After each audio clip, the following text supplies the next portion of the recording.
By noon tomorrow, your son is gone. The line echoed as Cindy dropped her phone, shaking, whispering the only truth she had left. I need a husband by tomorrow.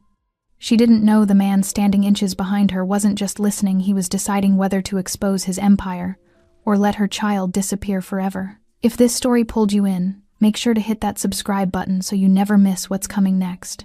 I've got another unforgettable story dropping tomorrow. And while you're here, jump into the comments and tell me where you're watching from. I love seeing our community from all around the world. All right, let's get back into it. The rain pounded violently against the windows of the roadside diner that night, isolating the small establishment from the rest of the world. Cindy Widmer was there, hunched over the counter, clutching her smartphone as if it were the last thread connecting her to everything she loved. On the other end of the line, the voice of the social services investigator, Miss Hartley, sounded cold and procedural, driving every word like a nail into the coffin of her hope. Miss Widmer, this isn't a negotiation. It's a legal assessment. Due to your documented history with domestic violence, your current unstable housing situation, and the lack of a recognized family structure, Judge Morrison was very clear in this afternoon's emergency hearing. If you cannot present lawful marriage documentation and proof of permanent residence by noon tomorrow, your son will be transferred into protective custody. You have exactly 14 hours. No house, no legal spouse, no child. Those are the court's terms. The call ended with a dry click. Cindy slowly pulled the phone away, feeling the blood freeze in her veins. She stared at the rain-streaked windows, her reflection ghostly and fragmented in the glass. Her waitress uniform tan with short sleeves and a collar that had seen better days hung loose on her thin frame. Her brown hair, pulled back in a messy ponytail, clung to her damp forehead. She looked exhausted, hollowed out.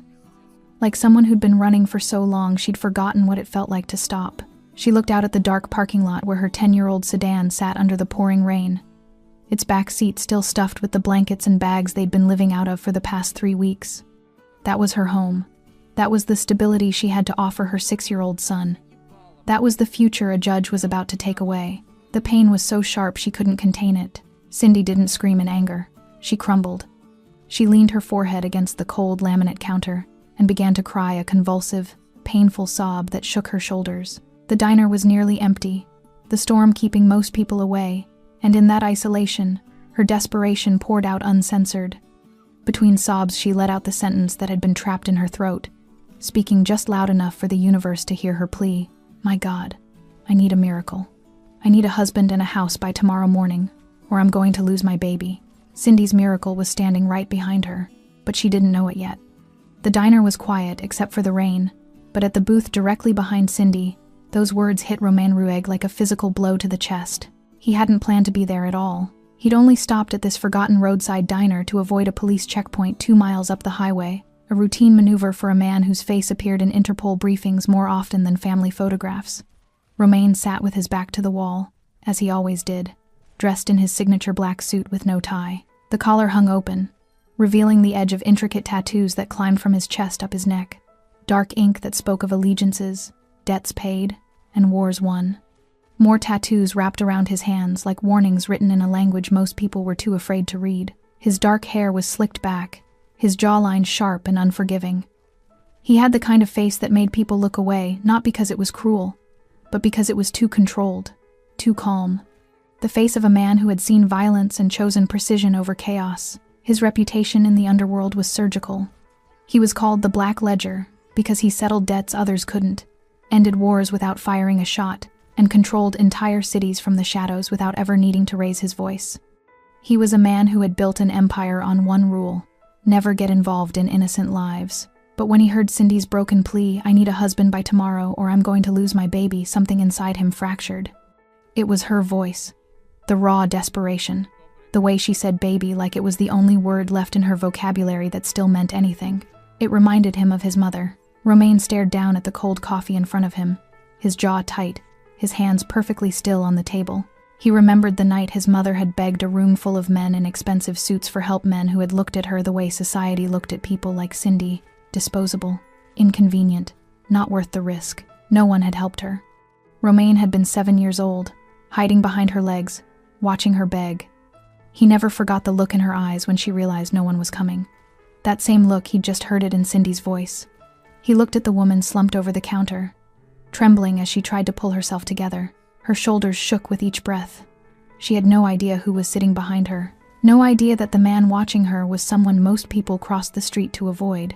But Romain knew exactly what was at stake. He stood slowly, his movements deliberate and calm, and walked toward the counter. His footsteps were silent despite his size. Cindy didn't notice him at first. She was too busy wiping her face with a paper napkin, trying to breathe through the panic. Then she heard his voice. Low, controlled, certain. "I can be your husband." Cindy froze. For a moment, she thought she'd imagined it, that her mind had broken under the weight of everything and conjured some kind of auditory hallucination. But when she slowly turned her head, she saw him. A man in a black suit, tattoos crawling up his neck, dark eyes that watched her with an intensity that made her breath catch, not cruel, but unflinching. Serious. He stood there, 3 feet away, hands relaxed at his sides, waiting.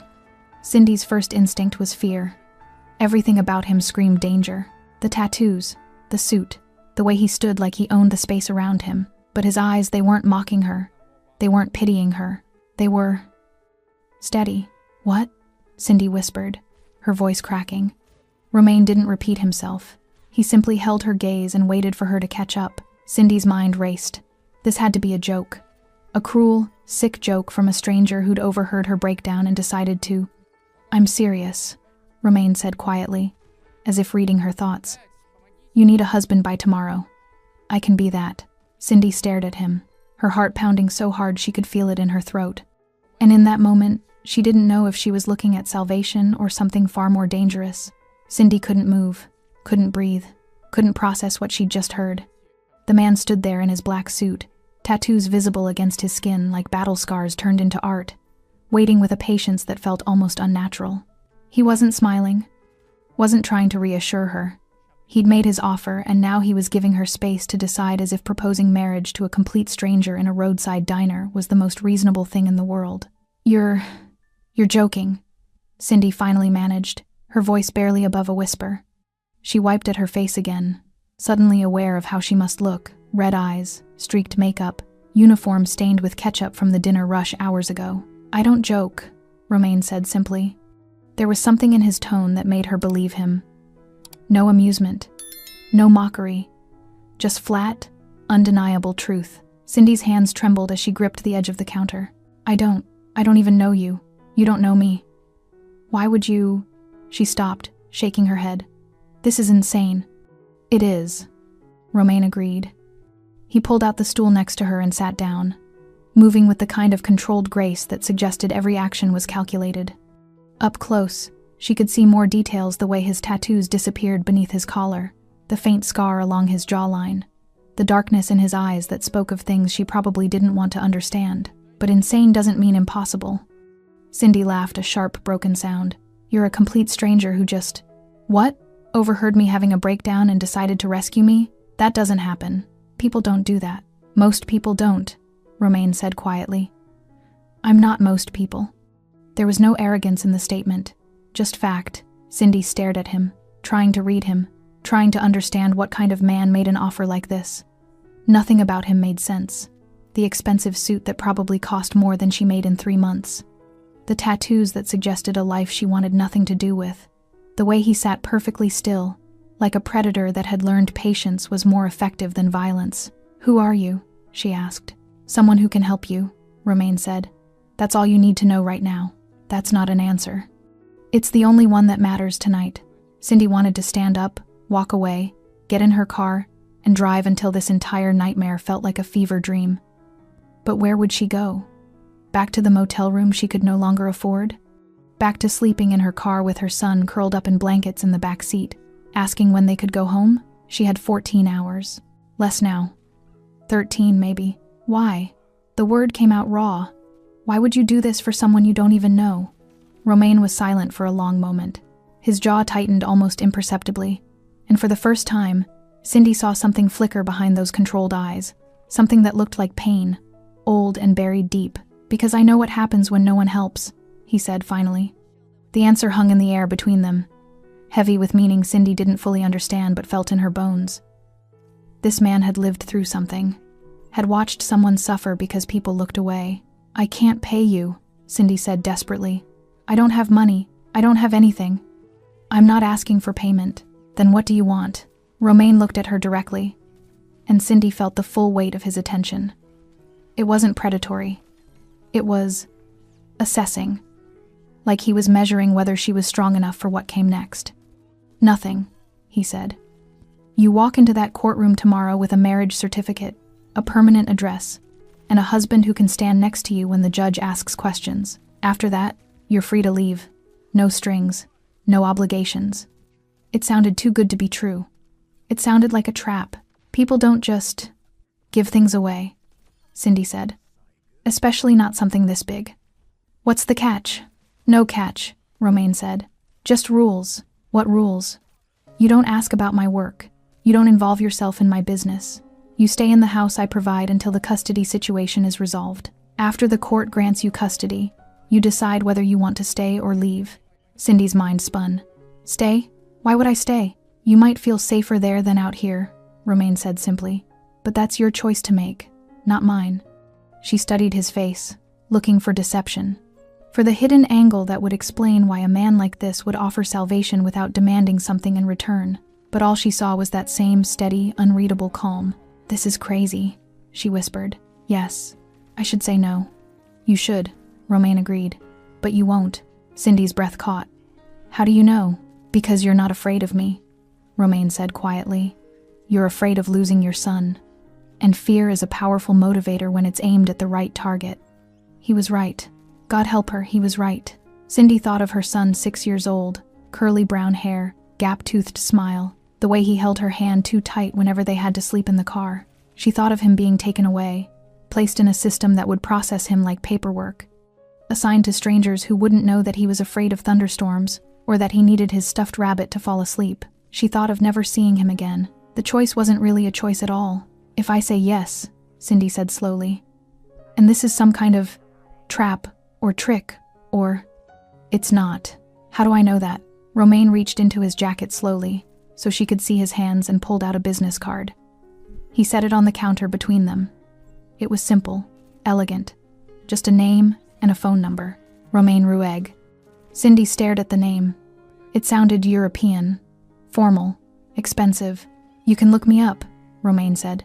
You can research. You can ask questions. But we don't have time for that tonight. You have 13 hours. I'm offering you 12 of them to make this work. Cindy picked up the card with shaking hands. Why are you really doing this? She asked one more time.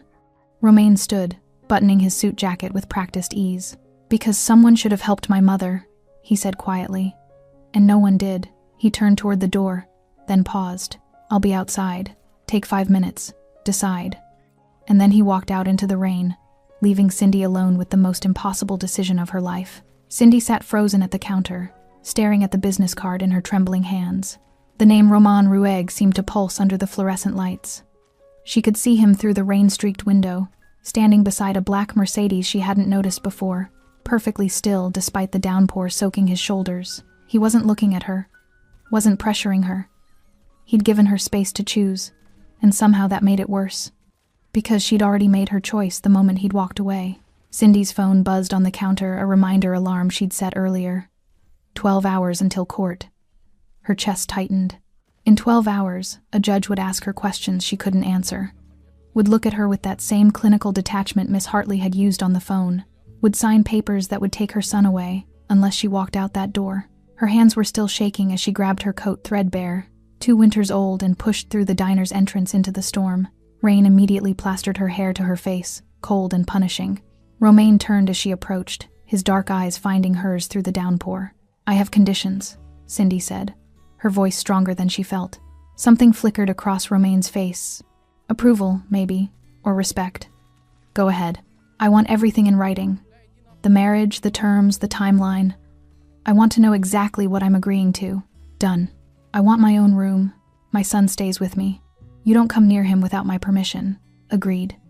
And when this is over, when the court gives me custody, I leave. No questions asked. No guilt. No strings. Romain held her gaze for a long moment, rain running down his face, darkening his suit. No strings, he confirmed quietly. Cindy felt something inside her shift, not relief, but the terrible weight of a choice she couldn't take back. Why does this feel like I'm making a deal with the devil? Because you probably are, Romain said. And for the first time, there was something almost like dark humor in his voice. But the devil keeps his promises, Cindy. Can you say the same about the system that's trying to take your son? She couldn't. She'd seen what the system did to children like hers shuttled between homes, lost in paperwork, their trauma documented but never healed. How do we even do this? Cindy asked, exhaustion and desperation bleeding into her voice. We can't get married in 12 hours. There are licenses, waiting periods, legal. I know people, Romain interrupted calmly. He opened the passenger door of the Mercedes. Get in. We'll handle it. Cindy stared at the open door, expensive leather seats, interior that probably cost more than every car she'd ever owned combined. This was the moment. Once she got in, there was no going back. She thought of her son's face, his small hand in hers, the way he said mommy like it was the safest word in the world. Cindy got in the car. The Mercedes moved through the rain-soaked streets with predatory silence. Romain drove with the same controlled precision he seemed to apply to everything, economical movements, perfect awareness of his surroundings. Cindy sat rigid in the passenger seat, hyper-aware of the man beside her, of the decision she'd just made, of how quickly her life had spiraled into something she no longer recognized. Where are we going?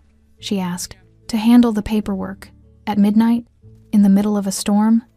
I told you I know people. Cindy wanted to ask what kind of people took care of marriage licenses at midnight, but she wasn't sure she wanted the answer. Instead, she focused on the city passing by outside familiar streets that suddenly felt foreign, like she'd crossed into some parallel world where normal rules didn't apply. Why did you really stop at that diner? She asked quietly. Romain's jaw tightened slightly. Police checkpoint on Highway 7. I needed to wait it out. Were you running from something? I'm always running from something, Romain said. The trick is making sure it never catches you. It wasn't reassuring, but it was honest. They pulled up to an elegant townhouse in a neighborhood Cindy recognized as expensive, the kind where lawyers and doctors lived, where every house had security systems and property values that made her monthly salary look like pocket change. Romain parked and came around to open her door before she could do it herself. Who lives here? Cindy asked as they approached the entrance. Someone who owes me a favor. The door opened before Romain could knock. A middle-aged man in a expensive robe stood there, looking irritated until he saw who was on his doorstep. His expression immediately shifted to something between fear and respect. Romain, I wasn't expecting. I need a marriage license processed tonight, Romain said simply. Backdated to 2 weeks ago. Full documentation. The man's eyes widened. Tonight? That's highly irregular. The legal requirements alone can be expedited. Romain's tone didn't change, but something in it made the man step back. You've done it before, Thomas. You'll do it now. Thomas looked at Cindy, then back at Romain, clearly calculating risks she couldn't begin to understand. Finally, he nodded. Come in. This will take a few hours. Inside the townhouse, Cindy sat in a leather chair while Thomas, apparently a city clerk, with questionable ethics and obvious fear of Romain, worked at a computer, creating paperwork that should have taken weeks. Romain stood by the window, watching the street below. His posture relaxed, but his attention absolute. This is illegal, isn't it? Cindy said quietly. Technically, Romain admitted without looking at her. And you're fine with that? I've done worse things for worse reasons. Cindy should have been horrified, should have walked out. But instead, she found herself asking, what happened to your mother? Romain went very still. For a long moment, Cindy thought he wouldn't answer. She needed help, he finally said, his voice soft and dangerous. She asked for it, begged for it, and every person who could have saved her chose not to get involved. They had their reasons, good reasons probably. Didn't want trouble, didn't want complications. What happened to her? She died, Romain said simply. Alone, afraid, believing no one cared enough to risk anything for her. Cindy's throat tightened. I'm sorry. Don't be sorry, Romain said, turning to face her. Be ready, because tomorrow, you're going to walk into that courtroom with me, and you're going to convince a judge that you're stable, secure, and worthy of keeping your son. Can you do that? Cindy thought about everything she'd been through. The abuse, the running, the sleeping in cars and skipping meals so her son could eat. The shame of being judged by people who'd never had to choose between pride and survival. Yes, she said firmly. Good. Romain's expression softened almost imperceptibly. Then we'll make sure you win. Thomas looked up from his computer. It's done. You're legally married as of 2 weeks ago. Congratulations. Cindy stared at the printed documents, official seals, signatures, a marriage certificate that proclaimed her Mrs. Rieg. She'd just married a man whose last name she could barely pronounce. A man who scared city officials. A man who'd admitted to doing illegal things. And somehow, for the first time in months, Cindy felt like she might actually survive tomorrow. The rain had finally stopped by the time they left Thomas's townhouse. But the city streets were still slick and dark, reflecting the orange glow of streetlights like fractured mirrors. Cindy clutched the manila envelope containing her new identity marriage certificate, proof of address, documentation that declared her a stable, married woman with a permanent home. None of it felt real. "We need to pick up your son," Romain said as he navigated the Mercedes through the empty streets. "Where is he?" Cindy's heart clenched. "My neighbor's watching him. Mrs. Deborah. She lives in the apartment building where I used to live before." She trailed off, not wanting to finish that sentence. "Before you couldn't afford rent anymore," Romain finished for her, his tone neutral, without judgment. "Yes. Address?" Cindy gave it to him, watching the neighborhoods change as they drove from expensive to moderate to the kind of area where people didn't ask too many questions and landlords accepted cash. Her old building looked sadder in the pre-dawn darkness, paint peeling, one security light flickering like it was gasping for air. "Stay in the car," Romain said. "He's my son. I'm coming." Romain looked at her, really looked at her, and Cindy saw him reassessing. "All right, but let me do the talking if anyone asks questions." They climbed the stairs to the 3rd floor, the stairwell smelling of old cooking and mildew.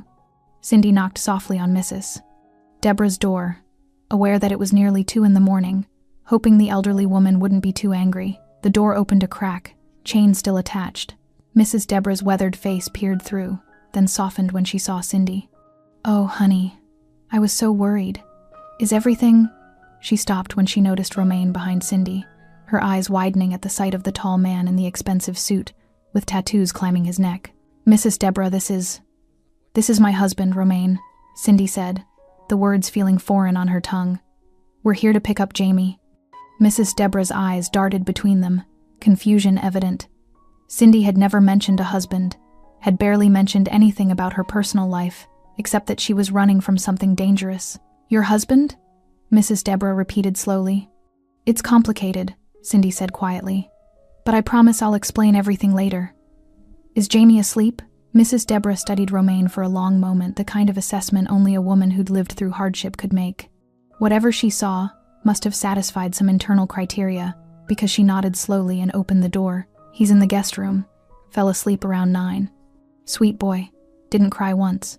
Cindy's eyes stung with gratitude. "Thank you. For everything." She moved past Mrs. Deborah into the small apartment, navigating by memory to the guest room. Her son Jamie lay curled under a faded quilt, his dark curly hair spread across the pillow, his stuffed rabbit clutched against his chest. He looked so small, so innocent, so unaware that his entire world had nearly collapsed tonight. Cindy knelt beside the bed, gently brushing his hair back. "Jamie, sweetheart. Time to wake up." Jamie's eyes fluttered open, confused and drowsy.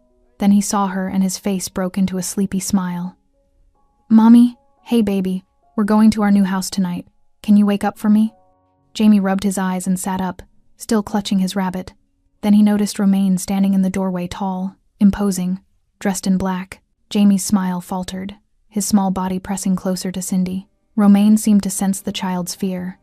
He crouched down slowly, making himself less intimidating, and spoke in a voice Cindy had never heard him use before. Softer, gentler. "Hello, Jamie. My name is Romain.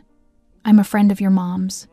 We're going to go to a safe place where you can sleep in a real bed. Does that sound okay?" Jamie looked at Cindy for confirmation. She nodded, forcing a smile. "It's okay, baby. He's helping us."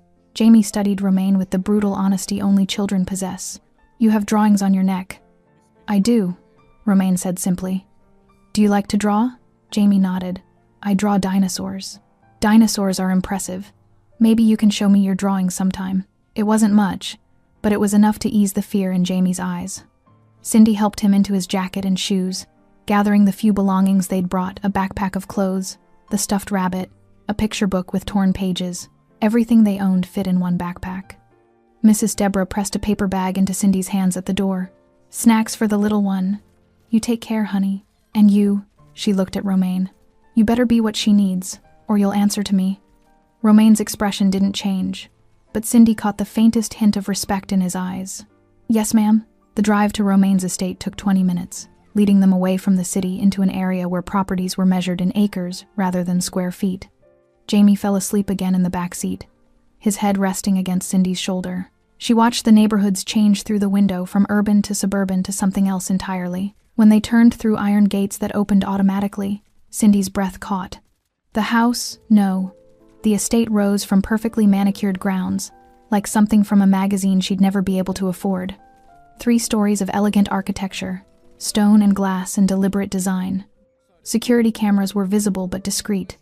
Landscape lighting illuminated paths and gardens. Everything screamed money and power and permanence. This was where she was supposed to convince a judge she lived? "This is your house," Cindy whispered as Romaine parked in a circular driveway. "Yes. It's too much. No judge will believe I live here. They'll think you married well," Romaine interrupted calmly. "Which, according to our paperwork, you did. 2 weeks ago." Before Cindy could respond, the front door opened. A man in his 50s emerged, fit, alert, wearing a simple black suit. His eyes swept the car with professional assessment before settling on Romaine with clear respect. "Sir, we weren't expecting you tonight." "Circumstances changed, Bernard," Romaine said, getting out of the car. "Mrs. Rieg and her son will be staying in the East Wing. Make sure the rooms are prepared. They'll need breakfast at 8, something child-friendly." Mrs. Rueg. The name hit Cindy like a physical thing. Bernard's surprise lasted only a fraction of a second before his professional mask returned. "Of course, sir. I'll inform the staff." Romaine opened Cindy's door and carefully lifted Jamie from the back seat. The boy didn't wake, simply curled against Romain's chest with the trust only sleeping children possess. The contrast was startling, this dangerous man holding her son like he was made of glass. "Come," Romaine said quietly. "Let's get him to bed." Cindy followed him into the house, her wet shoes squeaking on marble floors. The interior was exactly what she'd expected. Elegant, expensive, intimidating. High ceilings, original art, furniture that probably cost more than she'd made in her entire life. But it was also quiet, peaceful, safe. Romaine led her up a curved staircase to the second floor, down a hallway lined with closed doors, finally stopping at a suite of rooms that looked like they belonged in a luxury hotel. A bedroom with a massive bed, an attached bathroom with marble fixtures, and a connecting smaller bedroom clearly meant for a child. He laid Jamie gently on the child-sized bed, stepping back to let Cindy tuck him in. "Everything you need should be here," Romaine said quietly. "If it's not, there's an intercom panel by the door. Press the button and someone will assist." Cindy stared at the room, at the safety it represented, and felt tears threatening again. "I don't understand any of this." "You don't need to understand it tonight," Romaine said. "You need to sleep. Court is in 9 hours." He turned to leave, then paused at the door. "Cindy?" "Yes, you're safe here. Both of you. Whatever happens tomorrow, you're safe." And then he was gone, leaving Cindy alone in a room that cost more than her entire life, with her son sleeping peacefully for the first time in weeks. She should have been terrified. Instead, she felt something she hadn't felt in months: hope. Cindy didn't sleep. She couldn't. She spent the remaining hours before dawn sitting in a chair by Jamie's bed, watching her son breathe in the safety of clean sheets, and a room with no leaks, no cold drafts, no sounds of arguments bleeding through thin walls. Every time she closed her eyes, her mind raced through everything that could go wrong in court, every question the judge might ask, every crack in their story that could expose the truth. By the time pale morning light filtered through the curtains, Cindy felt hollowed out with exhaustion and fear. A soft knock at the door made her jump. A woman in her 40s entered, professional, kind-faced, wearing a simple gray dress. "Mrs. Rueg? I'm Helen, the house manager. Mr. Rueg asked me to help you prepare for court. I've brought clothing options and breakfast will be ready downstairs in 20 minutes. Mrs. Rueg." The name still felt like wearing someone else's skin. Helen laid out several outfits on the bed, conservative dresses, tailored jackets, everything in Cindy's size. How had they known? When had they had time to? "Mr. Rueg is very thorough," Helen said gently, as if reading her thoughts. "He wants you to feel confident today." Confident. Cindy almost laughed. She was about to walk into court with a man she'd known for less than 6 hours and convince a judge they were a stable married couple, but she showered in the marble bathroom, dressed in a navy dress that fit perfectly, and looked at herself in the mirror. The woman staring back looked different, put together, respectable, like someone who had her life under control. She looked like a lie. Downstairs, the dining room was brighter than she'd expected, floor-to-ceiling windows overlooking manicured gardens, a table that could seat 12 but was set for 3. Jamie was already there, sitting next to Romaine, eating pancakes, shaped like dinosaurs. The sight stopped Cindy in the doorway. Romaine was still in his black suit, a different one, she realized, freshly pressed, but he was leaning slightly toward Jamie, listening as her son explained something with animated hand gestures. The dangerous man from last night looked almost normal. "Mommy," Jamie spotted her, and his face lit up. "Look, they made T-Rex pancakes, and Mr. Romaine says there's a library with books about real dinosaurs." "That's wonderful, baby," Cindy said, moving to the table on shaking legs. Romaine stood as she approached, a small gesture of old-fashioned courtesy that felt strangely intimate. "Did you sleep?" he asked quietly. "No. Neither did I." He pulled out her chair. "Eat. You'll need your strength." Cindy sat, accepting coffee from a staff member who appeared and disappeared like a ghost. She forced herself to eat toast she couldn't taste, drinking coffee that did nothing to settle her nerves. "Court is at noon," Romaine said, his voice low enough that Jamie wouldn't hear. "My lawyers will meet us there at 11:30. They'll brief you on what to expect." "Your lawyers," Cindy repeated. "How many do you have?" "Enough." Before she could press further, Bernard appeared in the doorway, his expression tight with concern. "Sir, we have a situation." Romaine's entire demeanor shifted, the casual breakfast companion disappearing, replaced by something harder, more dangerous. "What kind of situation?" Bernard glanced at Jamie, then at Cindy. "Perhaps we should discuss this privately." "No," Cindy said, surprising herself. "If this affects Jamie, I need to know." Romaine studied her for a moment, then nodded to Bernard. "Report. There's been unusual activity this morning. 3 separate surveillance sweeps of the property perimeter, different vehicles but coordinated timing, and..." Bernard hesitated.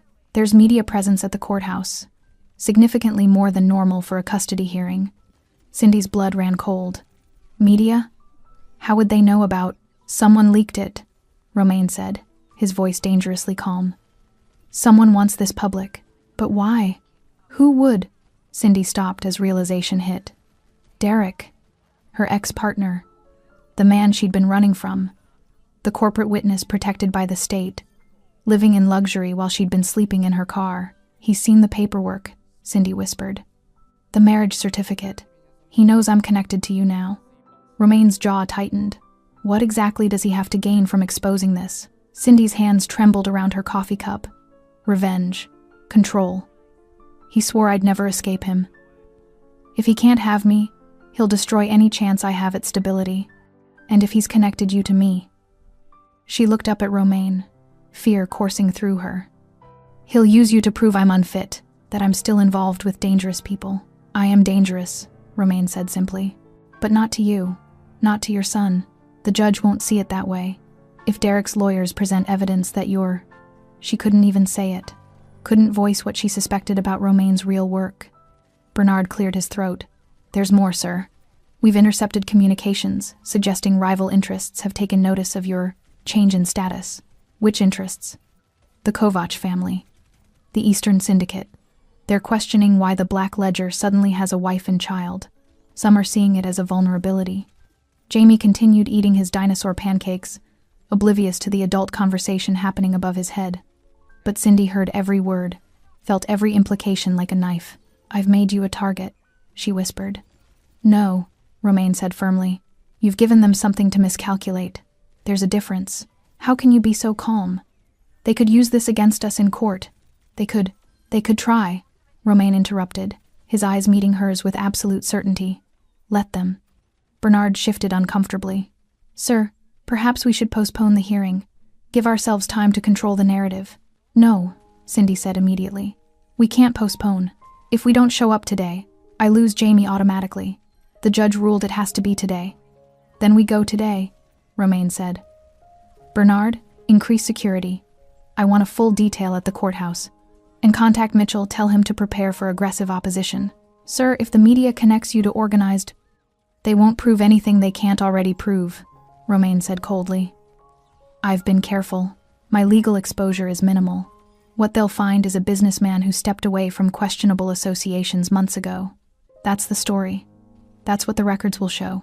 Because you planned this, Cindy said slowly. You've been preparing to go legitimate. I've been preparing for a lot of things, Romaine admitted. This just accelerated the timeline. A phone rang Bernard's. He answered, listened, his face darkening. Understood. He ended the call and looked at Romaine. Derek Mitchell, Cindy's ex-partner, just gave an interview to the Morning News. He's claiming you're a known criminal, and that Cindy married you to hide assets and maintain dangerous connections. Cindy felt the room spin. No. He's also requesting emergency custody, Bernard continued. His lawyers are arguing that the child is now in immediate danger due to exposure to criminal elements. Jamie looked up from his pancakes, sensing the tension. Mommy, are you okay? Cindy forced a smile, her face feeling like plastic. I'm fine, baby. Finish your breakfast. But she wasn't fine. Everything was collapsing. Derek had found her weak point and was exploiting it perfectly. By connecting her to Romaine, he'd turned her salvation into her damnation. Romaine stood, his movements controlled but radiating barely contained fury. Bernard, get Mitchell on the phone. Now. Sir, your lawyers would advise against direct contact. Now. Within 2 minutes, Bernard handed Romaine a phone. Cindy watched as Romaine's expression went perfectly, terrifyingly blank. Mitchell, this is Romaine Rieg. A pause. Yes, that Rueg. I'm calling about the interview you gave this morning, the one where you made claims about my wife. Cindy could hear raised voice on the other end, Derek's voice aggressive and smug. Romaine's response was ice. I'm going to say this once. Drop your custody claim, drop your media campaign, walk away. Because if you continue this path, I will dedicate considerable resources to ensuring every illegal thing you've ever done, every corner you've cut, every lie you've told your handlers becomes public record. Your protection only extends as far as your usefulness. Make yourself more trouble than you're worth, and they'll feed you to the wolves themselves. Silence on the other end. That's what I thought, Romaine said quietly. See you in court. He ended the call and handed the phone back to Bernard. When he looked at Cindy, his eyes were still hard, but his voice softened slightly. This isn't over, but neither are we. Cindy wanted to believe him, wanted to believe that anything could overcome what was coming. But as she held Jamie close and watched Romaine make calculated calls to lawyers and security teams, she couldn't shake the feeling that by accepting his help, she'd stepped into a war she didn't understand, and wars always had casualties. The hours before court moved too fast and too slow simultaneously.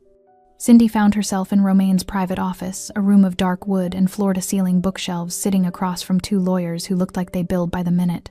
Mitchell Thorne, the lead attorney, was in his 50s with silver hair and the kind of face that had argued before Supreme Courts. His associate, a sharp-eyed woman named Rebecca Yates, took notes on a tablet, while Mitchell walked them through what was coming. The opposition will attack from 3 angles, Mitchell said, his tone clinical.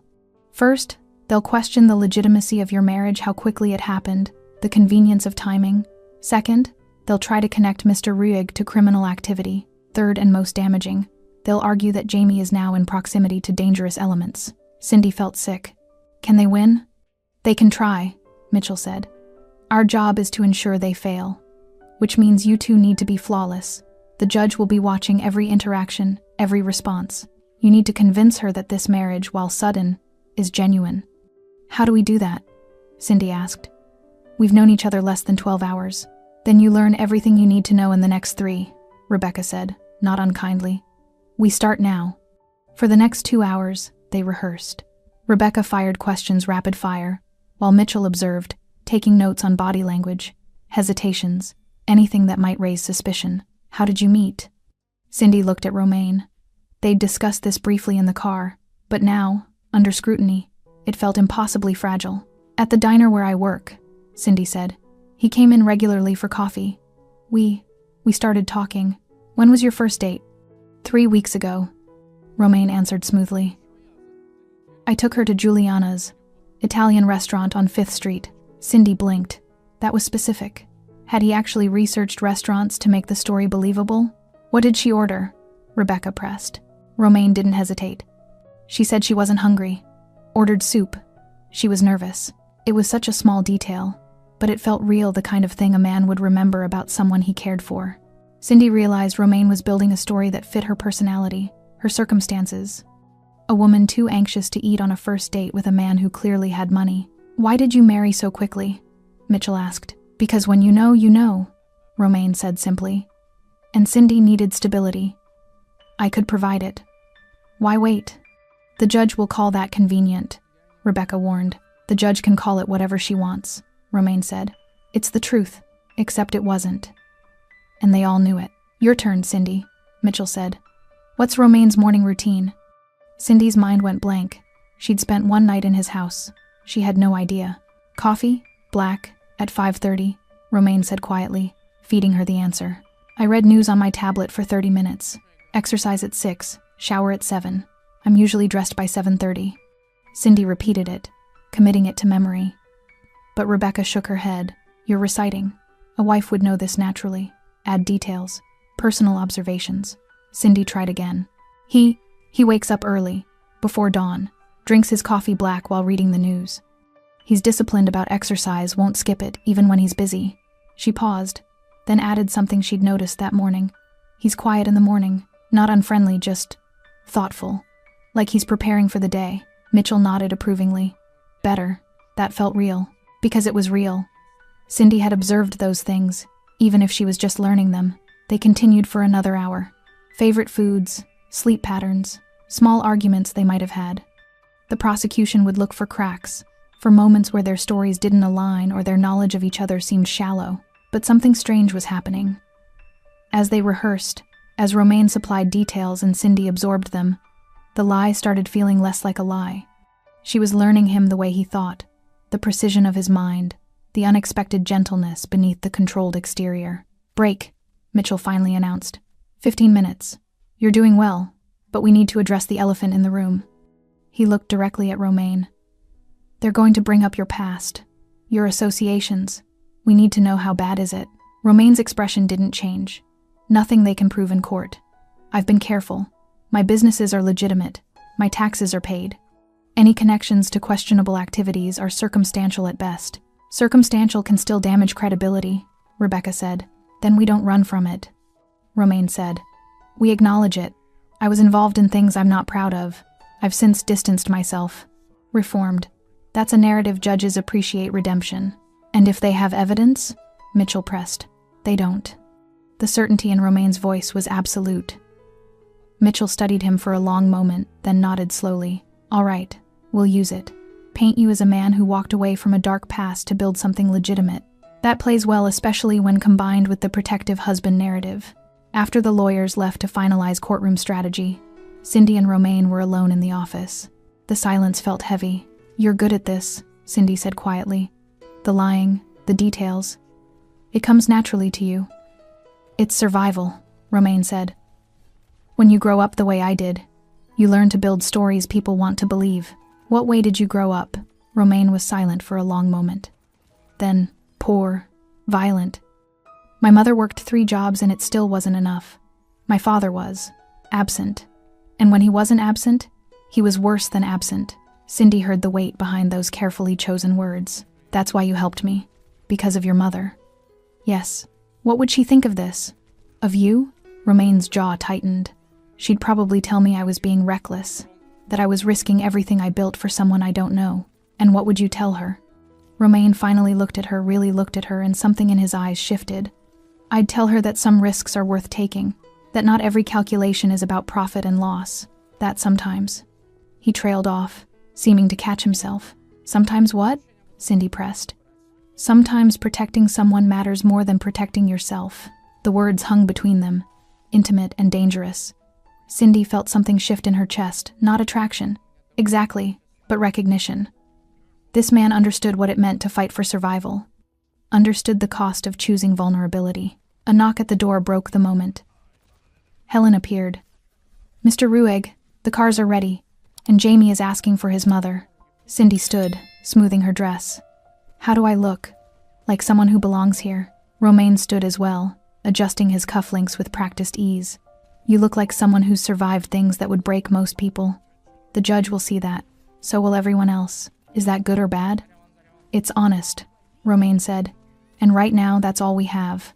They found Jamie in the foyer with Bernard, holding his stuffed rabbit and looking small in his nice clothes, khakis, and a button-down shirt that Helen must have procured. He brightened when he saw Cindy. Are we going to see the judge now? He asked. Yes, baby. Remember what we talked about? You're going to be very brave and answer their questions truthfully. Will you be there? The whole time, Cindy promised, kneeling to hug him.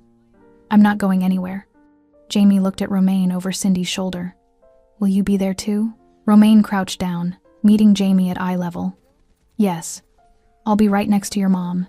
And I promise no matter what happens in that room, you're safe. Understand? Jamie nodded solemnly. Then, with the unself-conscious trust only children possess, he reached out and took Romaine's hand.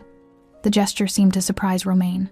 For just a moment, his controlled mask slipped, and Cindy saw something raw in his expression, vulnerability, maybe even fear. Then it was gone, replaced by that familiar calm certainty. Let's go, Romaine said, standing. Time to win. They walked out together, a manufactured family built on lies and desperation, walking into a courtroom that would decide if those lies were strong enough to become truth. And as they climbed into the Mercedes, surrounded by security and lawyers and the weight of impossible stakes, Cindy realized something terrifying.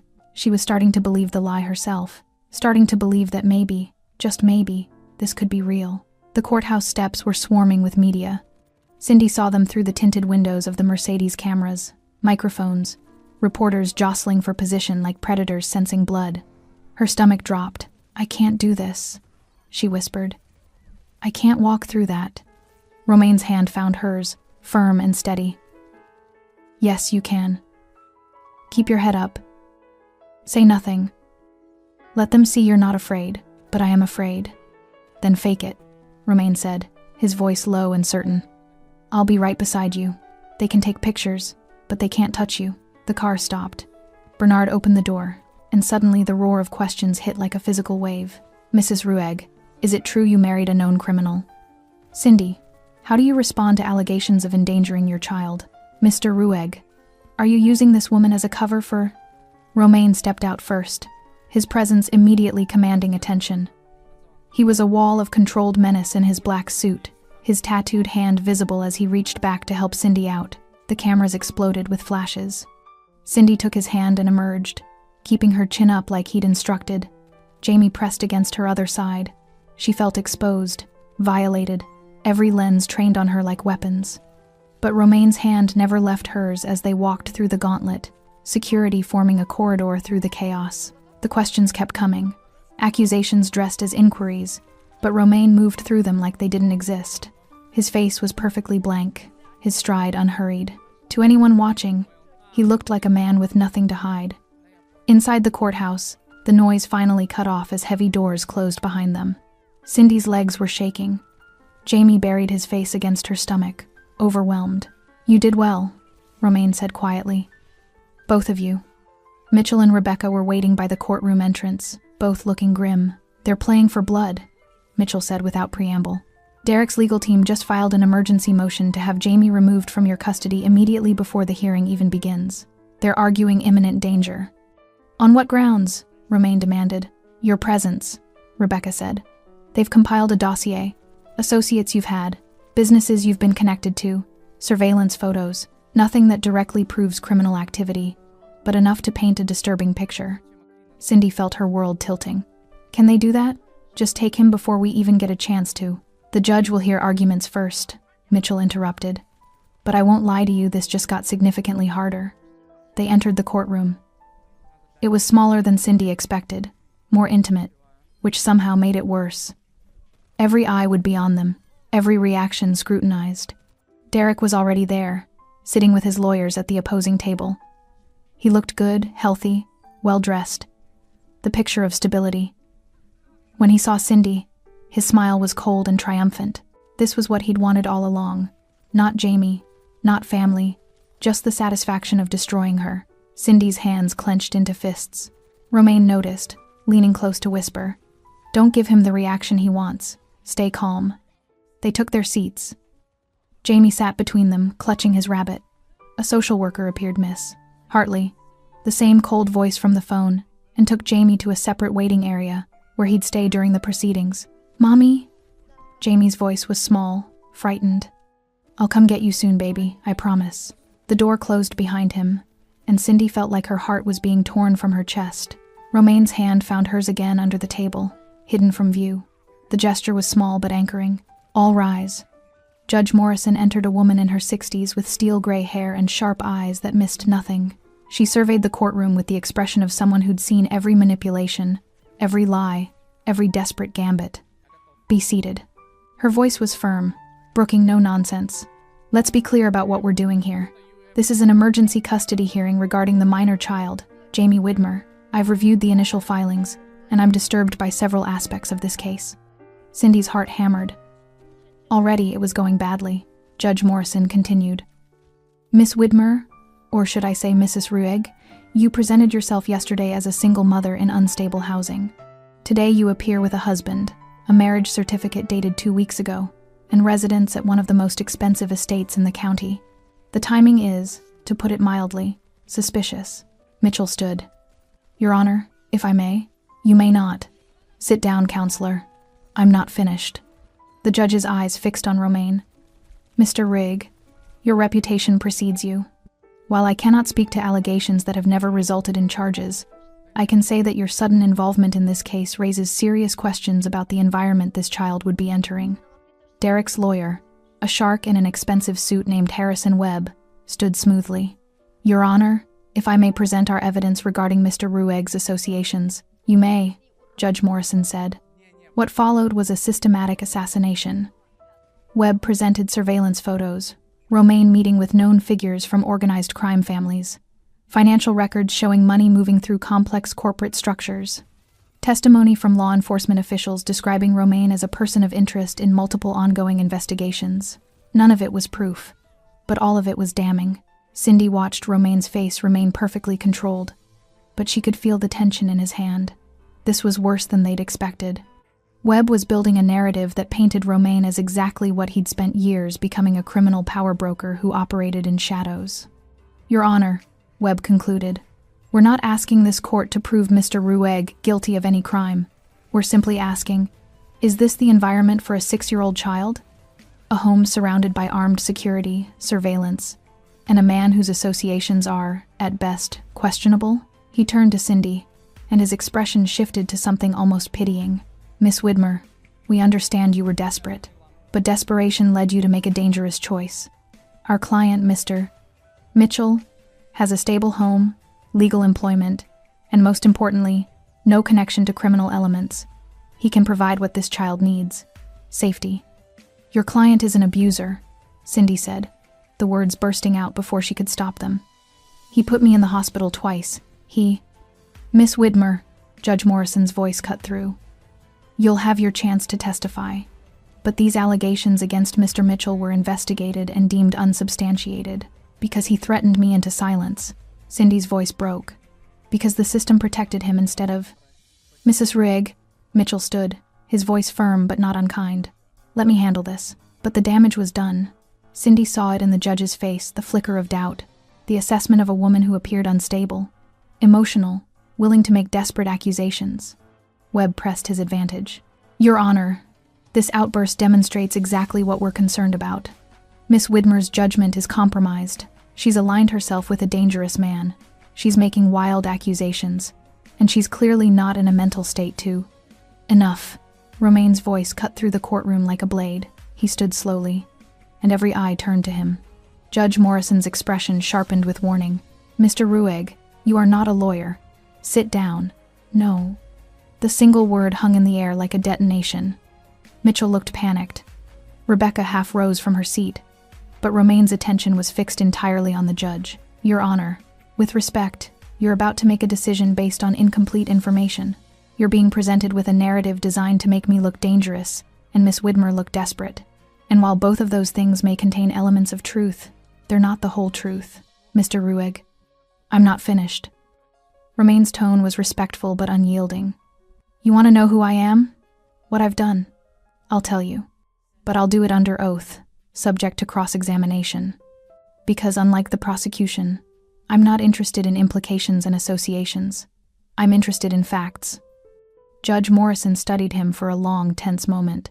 You understand that anything you say can be used in future proceedings against you? I understand. And your lawyers are advising against this. They are, Romaine said. I'm doing it anyway. Mitchell looked like he might have a heart attack, but Rebecca was watching Romaine with something like awe recognition of a calculated risk that just might work. Judge Morrison leaned back in her chair. Very well, Mr. Ruegg. Bailiff, swear him in. Romaine moved to the witness stand with that same controlled grace. As his hand rested on the Bible, Cindy realized what he was doing. He was gambling everything, his freedom, his empire, his carefully constructed walls on the truth, for her, for Jamie, for a family that existed only on paper. The bailiff's voice echoed in the silent courtroom. Do you swear to tell the truth, the whole truth, and nothing but the truth? Romaine's eyes found Cindy's across the room. I do, he said, and the trap he'd been building for himself finally snapped shut. Webb approached the witness stand like a predator circling wounded prey. His smile was calculated, confident. He had Romaine exactly where he wanted him under oath. On record, vulnerable. Mr. Ruegg, let's start simply. What do you do for a living? I own several businesses, Romaine said calmly. Import-export, real estate holdings, investment portfolios. How profitable are these businesses? Very. Enough to maintain an estate worth $12 million? Yes. Webb's smile widened. And these businesses, they've always been legitimate? The courtroom went silent. Mitchell looked like he might vomit. Cindy's hands gripped the edge of the table so hard her knuckles went white. Romaine didn't hesitate. No. A ripple of reaction moved through the room. Judge Morrison leaned forward slightly. Could you elaborate? Webb asked, barely containing his triumph. Until approximately 8 months ago, I was involved in activities that existed in legal gray areas. I facilitated transactions between parties who didn't trust traditional banking systems. I mediated disputes that couldn't be resolved through legal channels. I provided services that skirted the edges of the law. You're describing organized crime, Webb said. I'm describing survival in communities where the legal system has failed, Romaine corrected. But yes, if you want to call it organized crime, I won't argue semantics. Cindy felt her world collapsing. He was confessing, giving them everything they needed to destroy both of them. And you expect this court to believe you simply walked away from this life? Webb asked mockingly. I don't expect anything, Romaine said, but I can prove it. He reached into his jacket slowly, deliberately, and pulled out a folder. Mitchell looked stunned. This wasn't part of their strategy. Your Honor, Romaine said. May I present evidence? Judge Morrison's expression was unreadable. Approach. Romaine handed the folder to the bailiff, who passed it to the judge. She opened it, her eyes scanning the documents. Her expression shifted surprise, then calculation, then something Cindy couldn't quite read. These are cooperation agreements, Judge Morrison said slowly, with federal prosecutors, dated 7 months ago. Yes, Your Honor. I've been working with law enforcement to dismantle the same networks I once facilitated. I've provided evidence that's led to 14 arrests and the seizure of over $60 million in illegal assets. I've testified in 3 federal cases. I'm currently under witness protection protocols. The courtroom erupted. Webb looked blindsided. Derek's face went pale. Even Mitchell seemed shocked. Why wasn't this disclosed earlier? Judge Morrison demanded. Because the investigations are ongoing, Romaine said. And because my cooperation is predicated on confidentiality. But when the choice is between protecting operational security and protecting a child, the choice is obvious. Webb scrambled to recover. This could be fabricated. How do we know? Call the U.S. Attorney's Office, Romaine said flatly. Ask for Assistant Director Catherine Brennan. She'll confirm everything, though she'll be extremely unhappy that I've revealed this in open court. Judge Morrison was already reaching for her phone. She stepped into her chambers. The wait felt eternal. When she returned, her entire demeanor had changed. Mr. Webb, your theatrics regarding Mr. Ruegg's character are noted but rendered largely irrelevant. According to federal authorities, Mr. Ruegg has indeed been cooperating extensively. His current status is that of a protected witness who has demonstrated significant efforts toward reformation. Webb looked like he'd been punched. Your Honor, regardless of his cooperation with authorities, the fact remains that Miss Widmer married him under suspicious circumstances. Let me address that, Romaine interrupted.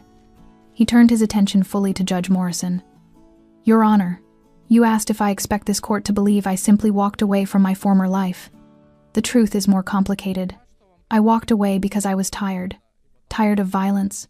Tired of watching people destroy themselves and each other. Tired of being the person everyone feared but no one trusted. His voice softened slightly.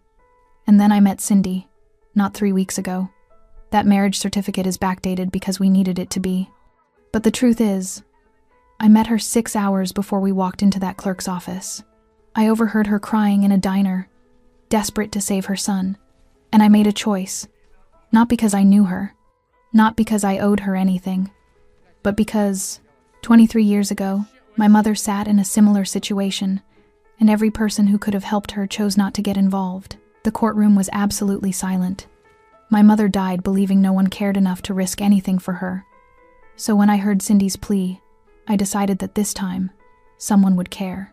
This time, someone would risk something, even if it was inconvenient, even if it was complicated, even if it exposed me in ways I'd spent years avoiding. He looked at Cindy, his expression unguarded for the first time since she'd met him. I don't love her, I barely know her, but I believe she deserves the chance to be the mother her son needs, and I believe that child deserves better than what the system has offered him. So yes, Your Honor, this marriage is unconventional. It's recent. It's built on desperation and timing. But it's also the most honest thing I've done in years, because it's not about what I gain, it's about what they don't lose. Judge Morrison sat motionless, her hands folded on the bench, her eyes moving between Romaine, Cindy, and Derek.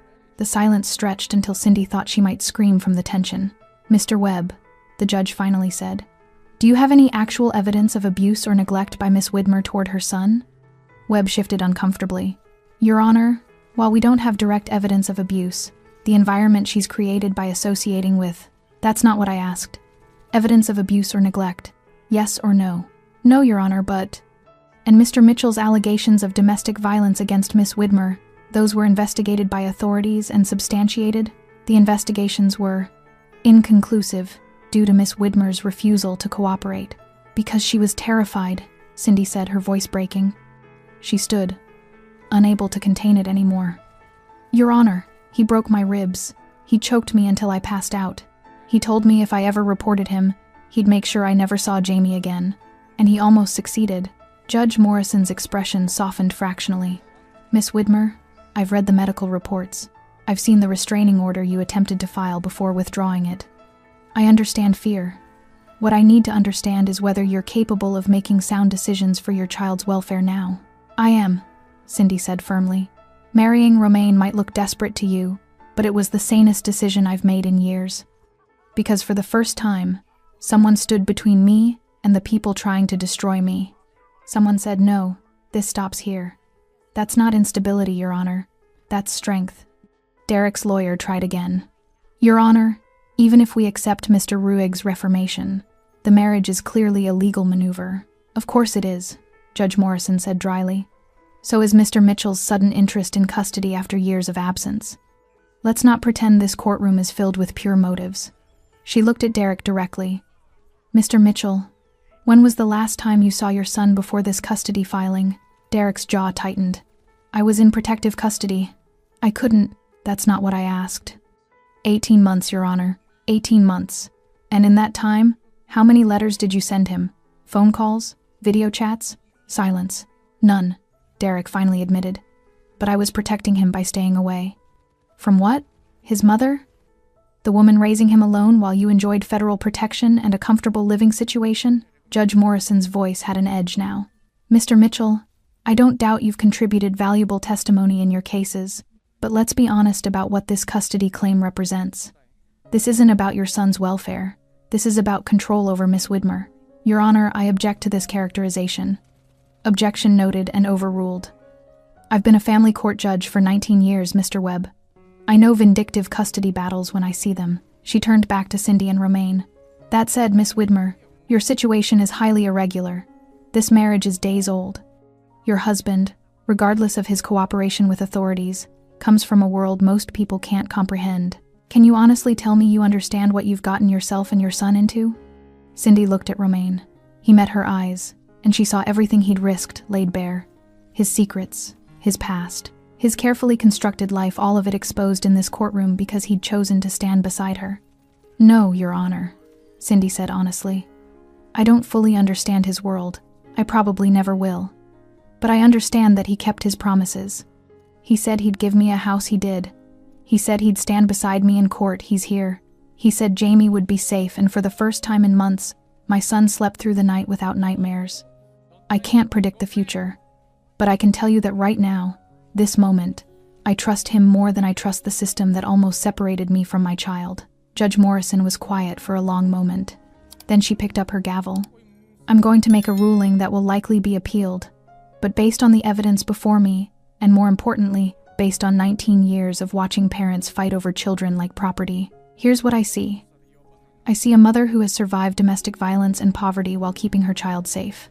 I see a man with a complicated past who has taken concrete steps toward reformation. And I see a vindictive ex-partner using the legal system as a weapon." She looked directly at Cindy. "Miss Widmer, custody remains with you. Full legal custody. Mr. Mitchell, you'll have supervised visitation rights, pending completion of a family counseling assessment. This court recognizes your marriage to Mr. Ruegg as legal and binding." Cindy couldn't breathe, couldn't process. "However," Judge Morrison continued, "I'm ordering a 6-month review. Social services will conduct regular home visits. If at any point I believe Jamie is in danger, I will not hesitate to revisit this decision. Mr. Ruegg, your cooperation with authorities works in your favor today. Don't make me regret giving you this chance." "You won't, Your Honor," Romaine said quietly. The gavel came down. "This hearing is adjourned." The courtroom cleared slowly, but Cindy couldn't move. She sat frozen in her chair, staring at her hands, trying to process what had just happened. They'd won. Jamie was hers. The nightmare was over. Except it wasn't over. Not really. Romaine stood beside her, silent and watchful as reporters shouted questions from the hallway, as Derek stormed out with his lawyers, as Mitchell and Rebecca packed their briefcases with barely concealed relief. "Cindy," Romaine said quietly, "we need to get Jamie." "Right. Jamie."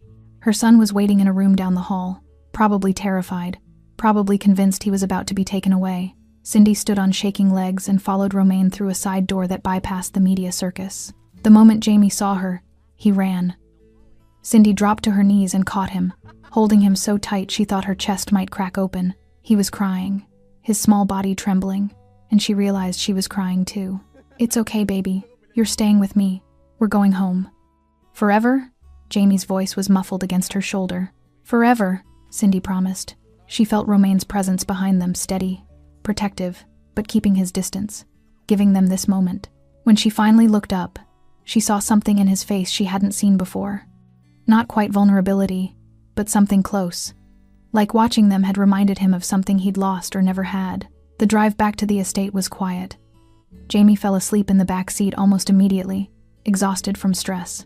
Cindy watched the city pass by, feeling untethered. Everything had changed in less than 24 hours, and she didn't know how to exist in this new reality. "You didn't have to do that," she said finally. "Expose yourself like that. Risk everything."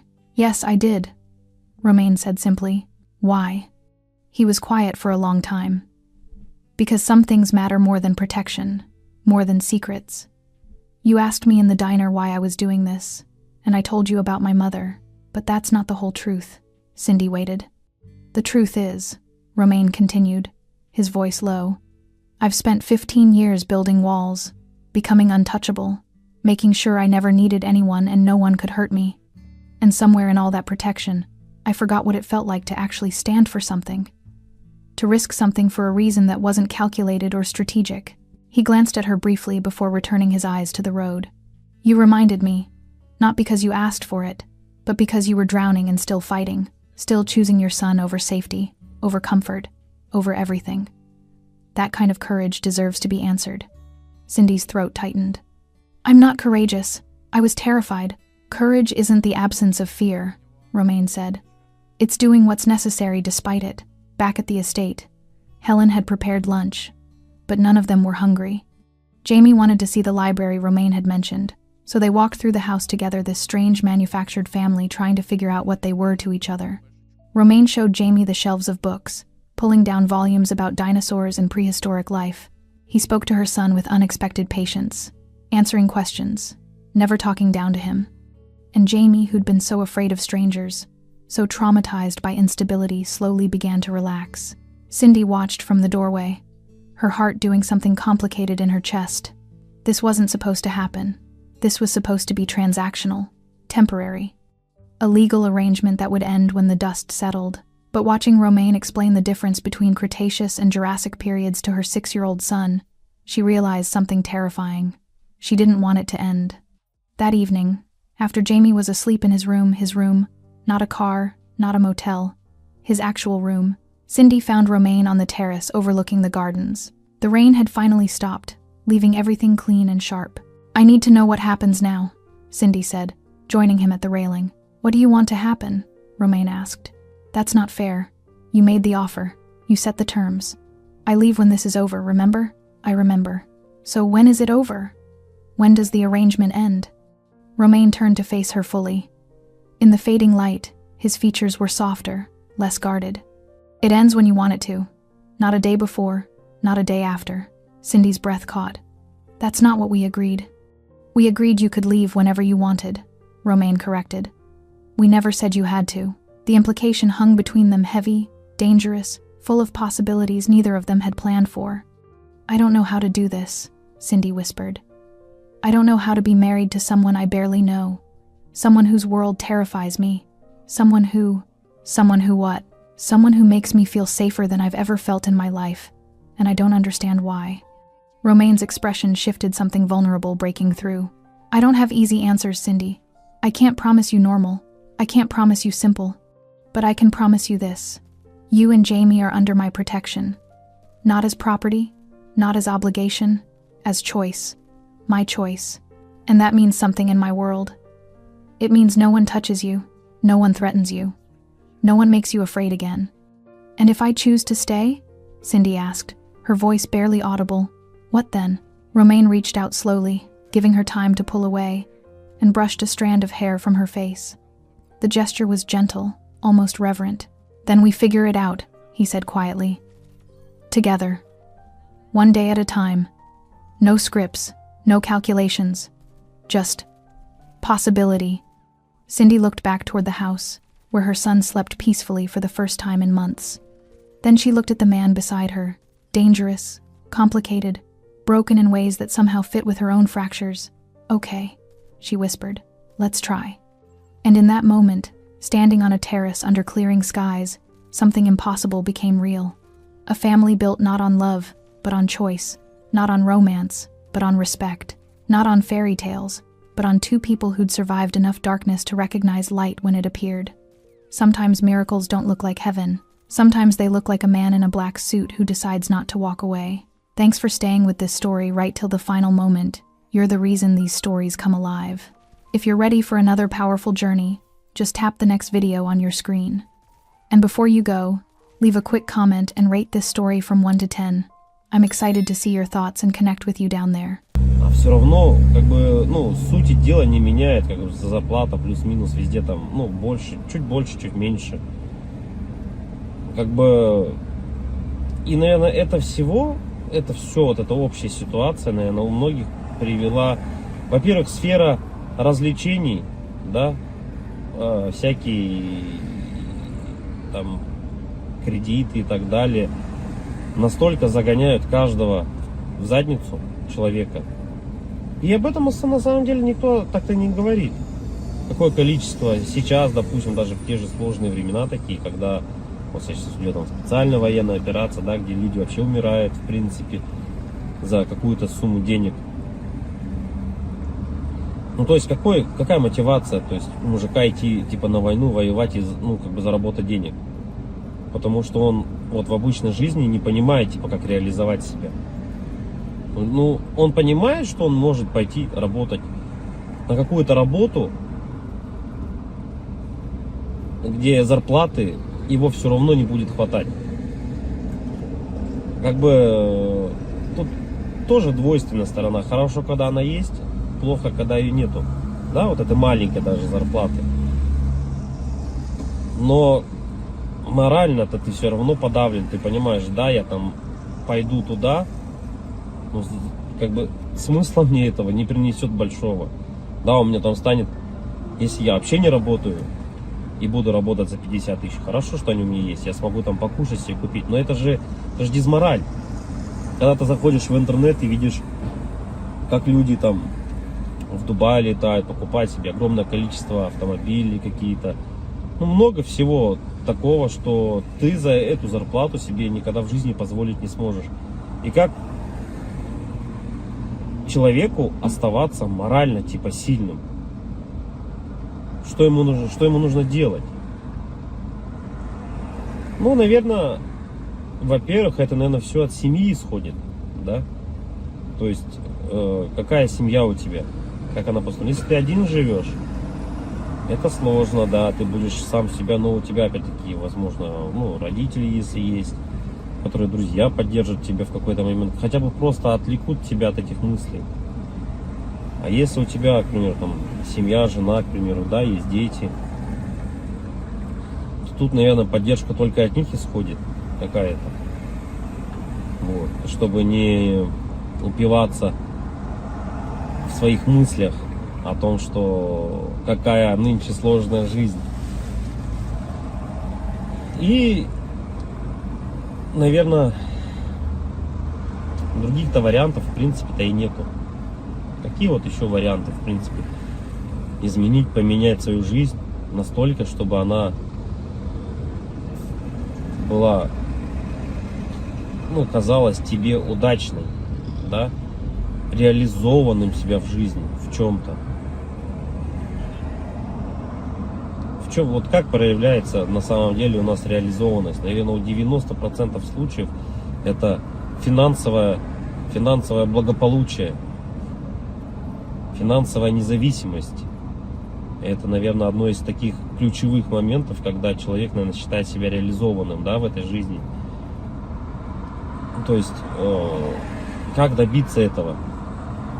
То есть, с учетом того, что даже возьмем нашу страну, да, сколько миллионов людей здесь живет, как каждому добиться этого результата? Непонятно. И с каждым годом просто ситуация становится все хуже и хуже. Все дорожает, люди зарабатывают либо столько же. Ну, даже если они зарабатывают столько же, на самом деле этого все уже недостаточно. К чему это все приведет на самом деле? В оконцове, наверное, мир погрязнет в большую депрессию в какую-то. Какие-то войны, возможно, или еще что-то еще больше глобальных таких вещей, которые не приведут ни к чему хорошему на самом деле. Поддержка каждого человека именно для того, чтобы он держался, наверное, морально, заключается в том, что, ну, наверное, дом, в который ты приходишь, должен быть крепостью твоей. Да, что это единственное должно быть место, где ты будешь чувствовать себя под защитой. Для этого было и придумано, наверное, своя пещера изначально, потом свои какие-то чумы, палатки различные, да, потом все это превратилось. На данный момент это у нас дома, квартиры, в которые мы приходим и должны ощущать себя в безопасности, чтобы можно быть немного морально расслабленным с учетом того, что ты выходишь каждый день на работу, на улицу, и все равно давление вот это вот, оно все равно присутствует. Когда ты заходишь в магазин, видишь цены эти, да, и так далее, не можешь себе что-то там приобрести, позволить на ежедневной основе, это откладывает большой, наверное, отпечаток. Не, наверное, а точно. И поэтому, когда возвращаясь домой, ты чувствуешь, вот хотя бы есть типа уголок того места, куда ты можешь прийти.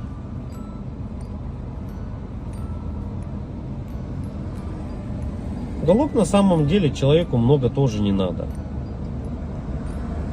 Можно хотеть большего, но на самом деле человеку одному много не надо, да. Ему нужно спальное место, спокойное место, где можно подумать. Ну, это когда ты один, к примеру, да. Когда у тебя есть семья, к примеру, ты приходишь домой, опять-таки, тут хотя бы, да, поговорить о каких-то вещах. Просто об отрешенных вещах, наверное. И, возможно, при этих же условиях у тебя и появляется какая-то дополнительная мотивация для реализации себя. А когда у тебя нету ничего, вот это уже становится проблемой. И это у многих на самом деле. Что значит не иметь ничего?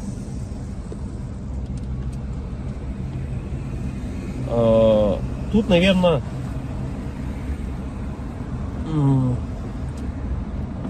самое главное, дизмораль у человека еще возникает при том, что это уже, наверное, где-то в глубине души даже она возникает при даже хорошей финансовой подушке такой, которая у тебя есть, хороших финансовых деньгах, да, то есть, но нету вот внутреннего ощущения, к примеру, дружбы, семьи, любви и так далее. Это уже отдельно на самом деле разговор, потому что мы, вот, к примеру, можем взять, как сейчас вот Мелстрой, если кто-то смотрит, насколько тяжело обладать такими финансами и не иметь, по сути, ничего. Ни друзей, ничего не иметь. Так главное, это получается для бедных главное деньги, для богатых главное какое-то внутреннее ощущение нужности, не из-за денег. Вот такое вот. И это борьба какая-то такая и вот эти два слоя общества, богатые и бедные, они друг друга не понимают. На самом деле из-за этого, возможно. Потому что богатый человек, он уже не смотрит на деньги, он не считает эти деньги. Ему важно внутреннее вот это вот ощущение того, что он нужен без них даже. Это как Тони Старку сказали: а кто ты без костюма? Она вот это, я филантроп, тудым-сюдым, он сказал, да. Так и человеку, у которого много денег, ты задашь вопрос: а кто ты без денег? Ну, что ты представляешь себе без денег? Вот и это, наверное, возможно, таких людей богатых, как вот, например, там Мелстрой, задав ему этот вопрос: а кто ты без денег? Он на него ответить-то и не сможет. Обратная сторона людей бедных, да, вот если мы посмотрим, человеку